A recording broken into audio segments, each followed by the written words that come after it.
वो हेल में पहुंच गया था। वहाँ डीमंस जॉन के पीछे पड़ जाते हैं।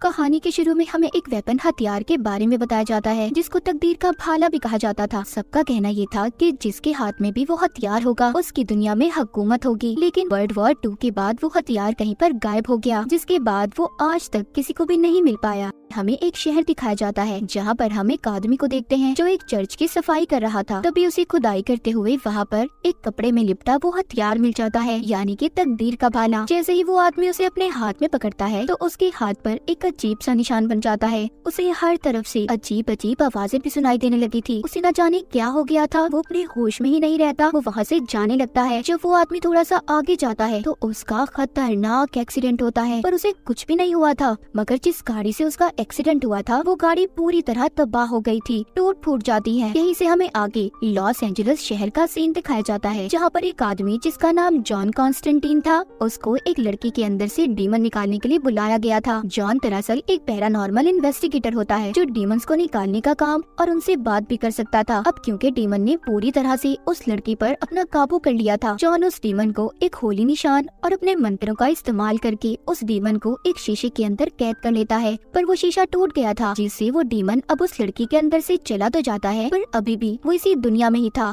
यहाँ पर मैं आपको बता दूं कि कोई भी डीमन या एंजल यानी फरिश्ता ऐसे ही दुनिया में नहीं आ सकते थे, क्योंकि ये गॉड और डेविल शैतान के असूल के खिलाफ था। उन्होंने अपना एक असूल बनाया था कि कोई भी डीमन या फरिश्ता उनकी इजाजत के बगैर दुनिया में नहीं जाएगा, क्योंकि डीमंस और फरिश्ते दुनिया में आकर लोगों को अच्छे या बुरे काम करने की तरफ ले जाते थे। तो इसीलिए गॉड और शैतान ने ये असूल बनाया। वो चाहते थे कि इंसान अपनी मर्जी से दुनिया में रहकर अच्छे या बुरे काम करे, ताकि इंसान अपने अच्छे या बुरे काम का खुद जिम्मेदार हो। तो जॉन अब इस बात को सोचने लगता है कि गॉड और शैतान के बनाए गए असूल के खिलाफ ये डीमन दुनिया में कैसे आ सकता है। तो इसीलिए जॉन अपने एक पुराने दोस्त के पास जाता है जो चर्च के फादर थे। उनके पास चीजों को हाथ लगाकर यानी उन्हें छूकर चीजों के बारे में पता करने की ताकत थी। इसीलिए वो अपने दोस्त फादर को उस डीमन पर नजर रखने का और साथ ही ये भी कहता है कि अगर कुछ भी कहीं पर बुरा हो तो मुझे फौरन बताएं। इसके बाद जॉन अपने असिस्टेंट के साथ डॉक्टर के पास जाता है, जहाँ पर डॉक्टर उसको बताती है कि बहुत ज्यादा सिगरेट पीने की वजह से तुम्हें लंग्स फेफड़ों का कैंसर हो गया है और वो अपनी तीसरी स्टेज पर है। तो जॉन तुम्हें अपना बहुत सारा ख्याल रखना होगा, वरना तुम्हारी मौत भी हो सकती है। पर सब सुनने के बाद जॉन कहता है मुझे कोई भी बीमारी हो, मैं किसी भी वजह से मरूं, जाना तो मुझे हेल जहन्नुम में ही है। जॉन ऐसा सब क्यों कह रहा था, यहाँ पर हमें पता चलता है कि जॉन बचपन ही से डीमंस को देखने की शक्ति ताकत रखता था और इसी वजह से वो अपने बचपन में बहुत ज्यादा डर भी जाया करता था। मगर इस बात पर उसके माँ बाप ने कभी यकीन नहीं किया। वो समझते थे कि जॉन पागल हो गया है, इसीलिए उन्होंने इसका इलाज करवाना शुरू कर दिया। लेकिन इन सब चीजों से जॉन बहुत जल्दी तंग आ गया था। उसने एक दिन खुद को मारने का फैसला किया, जो चर्च के असूल के मुताबिक बहुत बड़ा गुनाह होता है, यानी कि इंसान अपनी जान खुद नहीं ले सकता था, सिर्फ गॉड के पास ही ये हक है और ऐसा करने वाला इंसान सीधा नर्क यानी जहन्नुम में ही जाएगा। और जॉन की आत्मा भी नर्क में गई थी, पर तभी डॉक्टर्स ने उसे बिजली के झटके दिए और किसी तरह से उसकी जान को बचा लिया। वो जिंदा तो हो गया, पर जॉन ने खुद को मारने का जो गुनाह किया था, अब जॉन जब भी मरेगा वो हेल यानी नर्क में ही जाएगा। इस एक्सीडेंट के बाद जॉन ने अपने अंदर की ताकतों को जाना और दुनिया में रहकर इंसानों के अंदर से डीमंस को निकालने का काम शुरू कर दिया, ताकि वो दुनिया में रहकर अच्छे काम करे, लोगों की जान बचाए। पर जॉन के बच जाने का शैतान को बहुत दुख था, तभी उसने ये कसम खाई थी कि जॉन जब भी मरेगा उसे शैतान लेने खुद दुनिया में आएगा। इसके बाद दिखाया जाता है कि जॉन एक चर्च में जाता है, जहाँ पर वो एक फीमेल फरिश्ते से मिलता है। वो फरिश्ता गॉड के करीब थी। जॉन उससे कहता है कि अब उसकी सोल आत्मा को गॉड माफ कर दे, क्योंकि अब तो वो अच्छे काम कर रहा है। फिर फरिश्ता कहती है कि तुम्हारा मकसद सिर्फ अच्छे काम करके जन्नत में जाना है, तुम अभी भी एक खुदगर्ज इंसान हो जो सिर्फ अपना मकसद पूरा करने के लिए लोगों की जान को बचाता है। सब बातें जानने के बाद जॉन को गुस्सा आ गया था, वो वहाँ से चला जाता है। जब वो अपने घर जा रहा था तो वहाँ पर रास्ते में बहुत से खतरनाक डीमंस उस पर हमला कर देते हैं, मगर जॉन उनका मुकाबला करता है और उन्हें मार देता है। जिसके बाद वो मिडनाइट नाम के एक आदमी के पास जाता है। मिडनाइट दरअसल एक गार्ड था जो दोनों दुनिया यानी कि जमीन और आसमान के बैलेंस को ठीक रखता था, यानी कि वो किसी भी डीमन को दुनिया में नहीं आने देता था। मिडनाइट रहता जमीन पर ही था। जॉन मिडनाइट को सारी बात बताता है, पर वो उसकी बात पर यकीन नहीं करता, क्योंकि उसका भी यही मानना था कि डीमन या फरिश्ते गॉड या शैतान के हुक्म के बगैर दुनिया में नहीं आ सकते। तभी वहाँ पर एक डीमन आ जाता है जो इंसानी रूप में था, मगर जॉन उसको नहीं पहचानता। वो उससे थोड़ी सी बहस करने के बाद वहाँ से चला जाता है, जिसके बाद जॉन अपने एक दोस्त के पास जाता है जिसके पास कुछ ऐसी हथियार थी जिनसे डीमंस को मारा जा सकता था। वो उससे डीमंस को मारने के लिए कुछ हथियार लेता है और चला जाता है। उधर वो आदमी जिसको हमने कहानी के शुरू में देखा था, जिसके पास तकदीर का भाला था, वो भी आहिस्ता आहिस्ता लॉस एंजलिस शहर की तरफ बढ़ता जा रहा था। और अजीब बात ये थी, वो जहाँ जहाँ से गुजरता था वहाँ से जानवर मरते जा रहे थे। इसके बाद हम एक लड़की को देखते हैं जो हॉस्पिटल में दाखिल थी। वो अचानक से छत से कूदकर पूल में गिरकर अपनी जान दे देती है, जिसके बाद उस लड़की की जुड़वा बहन वहाँ पर आती है जिसका नाम एंजेला था। वो अपनी बहन की ऐसी मौत से बहुत ज्यादा दुखी थी। वो सोचती है कि उसकी बहन ऐसा कैसे कर सकती है, वो तो चर्च के असूलों को बहुत मानती थी, तो उसने अपने साथ इतना बड़ा गुनाह कैसे कर लिया, जिसका साफ मतलब अब उसकी आत्मा सीधा हेल में जाएगी। एंजेला की बहन के हाथ पर भी वही निशान था जो हमने कहानी के शुरू में उस आदमी की बाजू पर देखा था। एंजेला बैठी अब अपनी बहन की मरने से पहले की वीडियो देखती है, जिसमें मरने से पहले उसने जॉन कॉन्स्टेंटीन का नाम लिया था। तभी एंजेला अब जॉन के पास जाती है, मगर यहाँ पर जॉन एंजेला की मदद करने से मना कर देता है क्योंकि वो अपनी मौत और नर्क हेल वाली बात पर बहुत ज्यादा परेशान था। जब एंजेला उसके घर से जाने लगती है तो तभी जॉन देखता है कि उसके पीछे कुछ डीमंस थे जो एंजेला का पीछा कर रहे थे, इसलिए वो जल्दी से उसके पीछे जाता है और उसे उन डीमन से बचा लेता है। अब जॉन उसका साथ देने के लिए तैयार हो गया था। वो उसकी बहन की केस के बारे में भी जानने की कोशिश करता है। वो एक बिल्ली को हाथ में लेकर अपने पाँव को पानी में डालकर बैठ जाता है। ऐसा करने से वो हेल यानी नर्क में पहुंच गया था। वहाँ पर वो एंजेला की बहन की आत्मा से मिलता है। वो बताती है कि हाँ, मैंने खुद अपनी जान ली है, पर किस वजह से। इससे पहले वो बताती वहाँ नर्क के डीमंस जॉन के पीछे पड़ जाते हैं, जिस वजह से बिना बात जाने अब जॉन को वापस से दुनिया में आना पड़ता है। उधर फादर जो जॉन के दोस्त थे, उन्हें एंजेला की बहन से जुड़े कुछ सबूत मिलते हैं, तो वो हॉस्पिटल में एंजेला की बहन की लाश के पास जाते हैं। जब वो उसकी बाजू पर निशान देखते हैं और जब वो उसकी बाजू को पकड़ते हैं तो उन्हें पता नहीं क्या हो गया था। वहीं पर वो तड़प तड़प कर मर जाते हैं। जब जॉन को फादर की मौत का पता चलता है तो वो वहाँ पर आता है, जहाँ पर वो देखता है कि फादर ने अपना हिफाजती लॉकेट पहना ही नहीं था,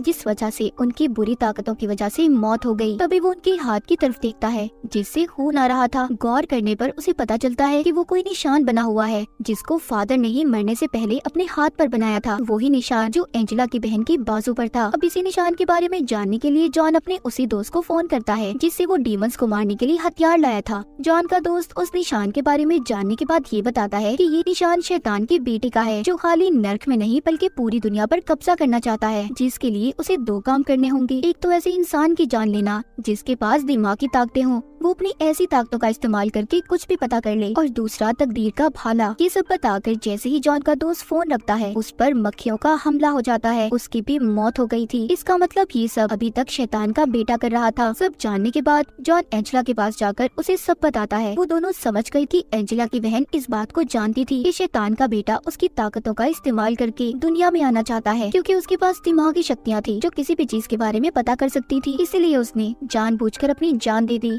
ताकि शैतान का बेटा अपने इस मकसद में कभी कामयाब ही ना हो। एंजेला बताती है कि उसके पास भी ऐसी ही ताकतें थी जैसी उसकी बहन के पास, पर उसने अपनी इन ताकतों के बारे में कभी जाना ही नहीं, इसीलिए वो ताकतें उससे दूर हो गई। पर एंजेला अब अपनी ताकतों को वापस से हासिल करना चाहती थी, इसलिए वो जॉन की मदद मांगती है। जॉन उसको एक बाथ टब में लिटा देता है। वो पानी के अंदर उसके मुंह को तब तक रखता है जब तक वो मौत के करीब नहीं पहुंच जाती। तभी अचानक से एंजेला बाहर आ जाती है। मौत को इतना करीब देखने की वजह से उसकी ताकतें वापस आ गई थी। एंजेला अब यहाँ पर अपनी दिमागी ताकत का इस्तेमाल करके जॉन को बताती है कि फादर और तुम्हारे दोस्त को एक डीमन ने मारा है जो आधा इंसान और आधा डीमन है। एंजेला उसी डीमन की बात कर रही थी जिससे पहले जॉन मिल चुका था, पर उसने उसे पहचाना नहीं था। सब जानने के बाद जॉन उस डीमन के पास जाकर उस पर होली वाटर गिराता है जिससे वो अपने असली रूप में आ गया था।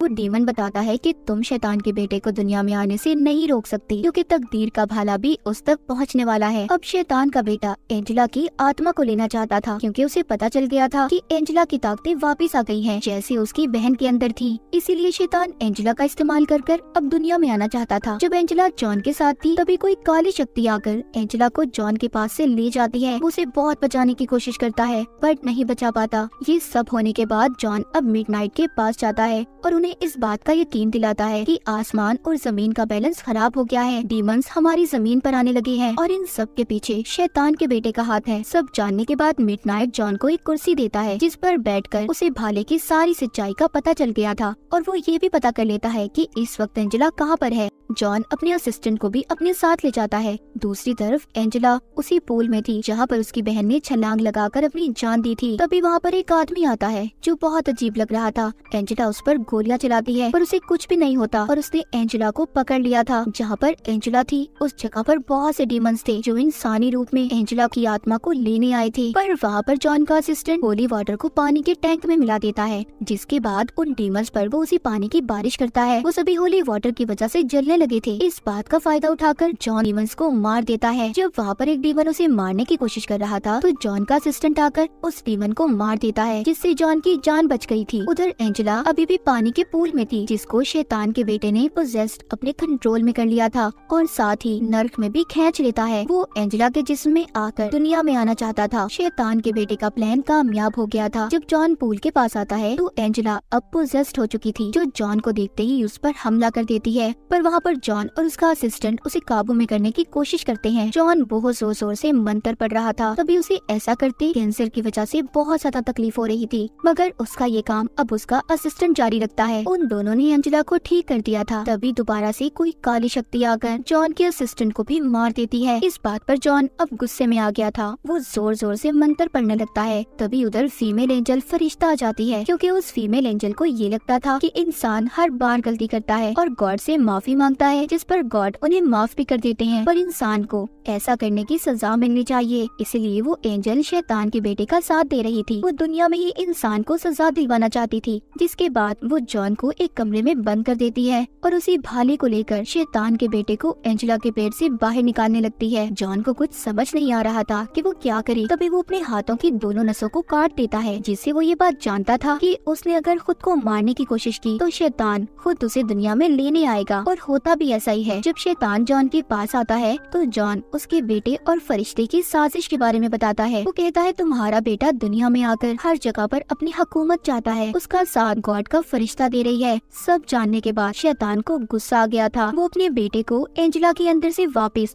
हेल यानी नर्क में वापस भेज देता है और एंजल को सजा के तौर पर उसके दोनों पैरों को जलाकर एक आम इंसान में बदल देता है। शैतान सब कुछ ठीक करने के बाद बहुत खुश था। वो जॉन के मरने से पहले आखिरी ख्वाहिश बताने का कहता है, जिस पर वो कहता है कि मैं चाहता हूँ एंजेला की बहन की आत्मा को नर्क से निकालकर जन्नत में भेज दिया जाए, क्योंकि इन सब में उसका कोई कसूर नहीं था। उसे तो सिर्फ तुम्हारा बेटा अपने लिए इस्तेमाल करना चाहता था। सब जानने के बाद अब शैतान एंजेला की बहन की आत्मा को नर्क से आजाद करके जन्नत में भेज देता है, जिसके बाद वो जॉन को खींचकर नर्क दोज़ख में ले जाने लगता है। तभी जॉन की लाश अटक जाती है। उसके लिए जन्नत के दरवाजे खोल दिए गए थे, क्योंकि जॉन ने बिना किसी गर्ज के एंजेला की बहन की आत्मा को जन्नत में भिजवाया था। इसी अच्छी नियत की वजह से उसके लिए भी जन्नत के दरवाजे खोल दिए गए थे। इस बात पर शैतान को बहुत गुस्सा आता है। वो जॉन के कैंसर को खत्म करके उसे लंबी जिंदगी की बद्दुआ देता है और कहता है तुम दोबारा से दुनिया में अपनी जिंदगी शुरू करोगे। जब तुम अपनी इस जिंदगी में गुनाह करके मरोगे तो मैं तुम्हें लेने जरूर आऊंगा और तुम मेरे साथ ही हेल नर्क में जाओगे। ये सब कहने के बाद शैतान वापस अपनी दुनिया में चला गया था और जॉन अपनी दुनिया में सिगरेट को पीते हुए बुझा देता है। बाद में वो एंजेला के पास जाकर उस तकदीर के भाले को छुपाने का कहता है, ताकि उसका दोबारा कोई गलत इस्तेमाल ना कर सके। वो अपने असिस्टेंट की कब्र पर बिछाता है, जहाँ पर वो उसकी आत्मा को अपने सामने फरिश्ते के रूप में आसमान पर उड़ता हुआ देखता है। जॉन को अपनी जिंदगी का मकसद समझ आ गया था कि बस अच्छे काम करने हैं, जिसके बदले उसे जन्नत मिलेगी। तो हमेशा अपनी जिंदगी में अच्छे काम करें। इसी मैसेज के साथ ही कहानी यहीं पर खत्म हो जाती है।